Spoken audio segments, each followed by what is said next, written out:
ಓಂ ಶ್ರೀ ಗುರುಭ್ಯೋ ನಮಃ. ಎಲ್ರಿಗೂ ನಮಸ್ಕಾರ. 3ನೇ ತಾರೀಕು ಅಂದರೆ ನಾಳೆ ಬಂದಿರುವಂತಹ ಗುರುವಾರ ಬಹಳ ಶುಭಪ್ರದವಾಗಿ ಬಂದಿದ್ದು, ಪೂಜೆ ಹೇಗೆ ಮಾಡಬೇಕು ಅನ್ನುವಂತಹ ವಿಡಿಯೋವನ್ನು ಈ ಹಿಂದೆ ಅಪ್ಲೋಡ್ ಮಾಡಿದ್ದೀನಿ. ವಿಶೇಷವಾದಂತಹ ಗುರುವಾರ, ಜೊತೆಗೆ ಚಾತುರ್ಮಾಸ ಆಷಾಢ ಮಾಸವಾದ್ದರಿಂದ ರಾಯರ ಮಠದಲ್ಲಿ ಮಾಡುವಂತಹ ಒಂದು ವಿಶೇಷವಾದಂತಹ ಸೇವೆ ಬಹಳ ಬೇಗ ನಿಮ್ಮ ಕಷ್ಟ ಕಳೆಯೋದಕ್ಕೆ ಇದು ಅನುಕೂಲವನ್ನು ಮಾಡಿಕೊಡುತ್ತೆ. 5 ಮಣ್ಣಿನ ದೀಪದ ಆರಾಧನೆಯನ್ನು ಮನೇಲಿ ಯಾರೆಲ್ಲ ಮಾಡ್ತಿರೋ ಅವರೂ ಸಹ ಮಠದಲ್ಲಿ ಮಾಡಿ, ಮತ್ತೆ ಕಾಮೆಂಟಲ್ಲಿ ಕೇಳಿಬಿಡಿ. ಅಂದರೆ ನಾವು ಮನೆಯಲ್ಲೇ ಹಚ್ಚಿದ್ದೀವಿ, ಮಠದಲ್ಲೂ ಹಚ್ಚಬೇಕಾ ಅಂತಂದು. ಇದು ಹೇಗೆ ಮಾಡುವಂತಹದ್ದು ಅಂತಂದರೆ, ಒಂದು ಸುಪ್ಪಟೆ ಎಲೆ ತಗೊಂಡೋಗುವಂಥದ್ದು, ಜೊತೆಗೆ 5 ಹೊಸ ಮಣ್ಣಿನ ದೀಪಗಳನ್ನು ತಗೊಂಡೋಗಿ. ಅಂದರೆ ಹೋದ್ವಾರ ನಾನು ಹೇಳ್ಕೊಟ್ಟಿದ್ದೆ ಈ ಪೂಜೆ ಮಾಡುವಂತಹದ್ದು. 2 ದೀಪಗಳನ್ನು ಹಚ್ಚಿ ಮಠದಲ್ಲೇ ಬಿಟ್ಟು ಬರುವಂತಹದ್ದನ್ನು ನಾನು ಹೇಳ್ಕೊಟ್ಟಿದ್ದೆ.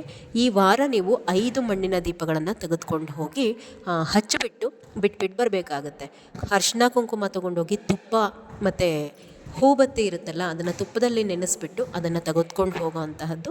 ಮೊದಲು ನೀವು ರಾಯರ ಮಠಕ್ಕೆ ಹೋದಾಗ ರಾಯರ ದರ್ಶನವನ್ನು ಮಾಡಿ 3 ಪ್ರದಕ್ಷಿಣೆಯನ್ನು ಮೊದಲು ರಾಯರಿಗೆ ಹಾಕಿ, ನಂತರ ರಾಯರ ಎದುರುಗಡೆ ಕೂತು ನಿಮ್ಮ ಕಷ್ಟ ಏನೆಲ್ಲ ಇದೆ ರಾಯರ ಹತ್ರ ಹೇಳಿಕೊಂಡು ಈ ದೀಪವನ್ನು, ಪ್ರತಿ ದೀಪಕ್ಕೂ ಅರಿಶಿನ ಕುಂಕುಮ ಹಚ್ಚಿಬಿಟ್ಟು ಒಂದೊಂದು ಹೂವನ್ನು ಇಟ್ಬಿಟ್ಟು, ಆಮೇಲೆ ಇದನ್ನು ತುಪ್ಪ ಹಾಕಿ 2 ಹೂಬತ್ತಿಗಳನ್ನು ಒಂದೊಂದು ದೀಪಕ್ಕೆ ಹಾಕಿ ಊದ್ಗಡ್ಡಿಯಲ್ಲಿ ಅಥವಾ 2 ಬತ್ತಿ ಎಕ್ಸ್ಟ್ರಾ ತಗೊಂಡು ಹೋಗಿ ಅದನ್ನು ಮೊದಲು ಹಚ್ಕೊಂಡು ಆ ಬತ್ತಿನಲ್ಲಿ ಹಚ್ಚುವಂತಹದ್ದು. ದೀಪದಿಂದ ದೀಪವನ್ನು ಹಚ್ಚಬೇಡಿ. ಅಂದರೆ ಒಂದು ದೀಪ ಹಚ್ಚಿಬಿಟ್ಟು ಆ ದೀಪದಲ್ಲಿ ಇನ್ನೊಂದು ದೀಪ ಹಚ್ಚಬಾರ್ದು.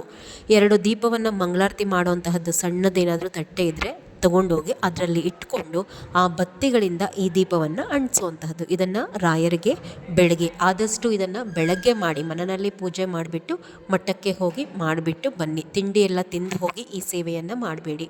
ಸಾಧ್ಯವೇ ಇಲ್ಲ ಅನ್ನುವಂತಹವರು ಸಂಜೆ ಮಾಡ್ಕೋಬಹುದು. ಆದರೆ ಆದಷ್ಟು ಬೆಳಗ್ಗೆನೇ ಮಾಡಿದ್ರೆ ಇದು ಶ್ರೇಷ್ಠ. ಇದು ನಿಮಗೆ ದೀಪದಾನದ ಪುಣ್ಯವನ್ನು ತಂದುಕೊಡುತ್ತೆ. ಚಾತುರ್ಮಾಸದಲ್ಲಿ ದಾನಗಳಿಗೆ ತನ್ನದೇ ಆದಂತಹ ಮಹತ್ವ ಇದೆ. ಹೀಗಾಗಿ ಇದು ದೀಪದಾನದ ಮಹತ್ವ ತಂದುಕೊಡುತ್ತೆ, ಪುಣ್ಯ ತಂದುಕೊಡುತ್ತೆ. ಅದರ ಜೊತೆಗೆ ನಿಮಗೆ ಬಹಳ ಬೇಗ ಈ ಸೇವೆಯಿಂದ ಕಷ್ಟ ಅನ್ನುವಂತಹದ್ದು ಕಳೆಯುತ್ತೆ. ಯೂಸ್ ಆ್ಯಂಡ್ ಥ್ರೋ ಪ್ಲೇಟ್ಸ್ ತೊಗೊಂಡೋಗಿ ಸುಪ್ಪಟೆ ಇಲ್ಲದು, ಏಕೆಂದರೆ ನೀವು ತಟ್ಟೆ ಸಮೇತ ದೀಪಗಳನ್ನು ಅಲ್ಲೇ ಬಿಟ್ಟು ಬರ್ತೀರಾ.